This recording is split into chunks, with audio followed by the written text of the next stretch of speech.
আমি তো ভাই মুসলমান না, আমি শুকরের মাংস খাই, প্রকাশ্যে বলছি, সাংবাদিকদের সামনে আমি প্রকাশ্যে বলছি আমি তো শুকরের মাংস খাই। আমি শুকরের মাংস খাই বলে আমাকে তো কেউ লাঠি নিয়ে কেউ মারতে আসে না, আমার বাড়ি ঘর তো কেউ পুরাই দেয় না। আমাদের হিন্দু ভাইদের, খ্রিস্টান ভাইদের, বৌদ্ধ ভাইদের ঘর বাড়ি তো পুরাই দেয় না শুকরের মাংস খাই বলে।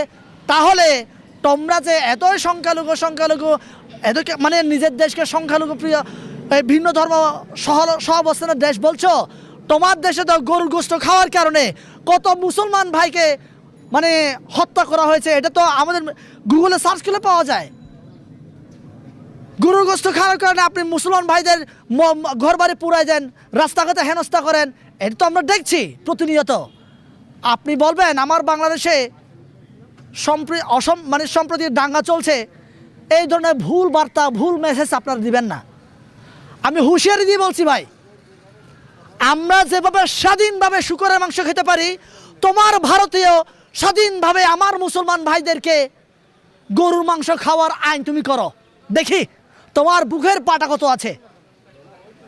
তুমি বলছো না অসাম্প্রদায়িক ভারত, তুমি আগে এটাই বাস্তবায়ন করে থাকো, আর কিছু লাগবে না তোমার কাছে ভাই। তুমি খালি আমার মুসলমান ভাইদের জন্য গরুর গোশত খাওয়া আইনিভাবে বৈধ করো।